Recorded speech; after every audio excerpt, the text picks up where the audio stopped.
Jo, rok sledujem túto hru, tie isté slová dokola. Obvinenia létajú, pravda stojí bokom a počúva.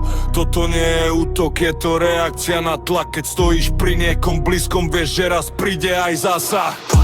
Diana zrazu prsmerom ku mne, že vraj ja s Lenkou vystavujem deti, nie, to nie je pravdivé. Vieš, že to nie je pravda, ale hodí sa to do hry. Keď dojdu mená, hľadaš ďalší terč, ďalší príbeh, ďalší krik. Čakal som to úprimne, nebolo to pre mňa nič nové. Keď stojíš pri Lenke, raz prídeš na rad, to je v tomto kolese. Túto kauzu sledujem už rok, tie isté hádky v kruhu. Menia sa len tváre, obvinenia zostávajú v prúde.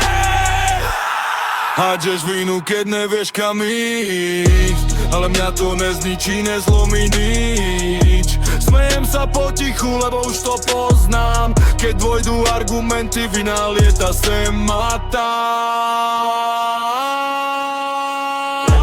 Nevieš už koho obviniť, tak skúšaš nové mená.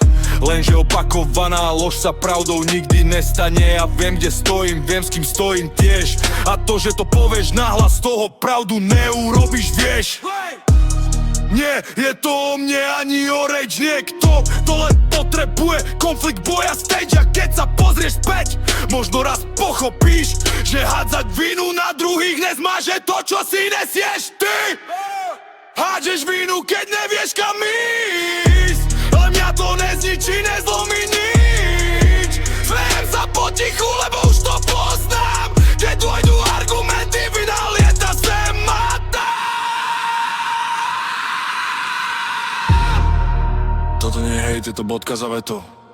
Rok sledovania ma naučil, že krik nie je pravdu. Ja idem ďalej, stojím rovno, bez strachu, bez masky, lebo pravda nepotrebuje chaos, aby obstala v realite a faktoch. Zdraví vás Suno Artist. Zdraví moji mladí ľudia a hejtero. Ja viem, to som. A to stačí.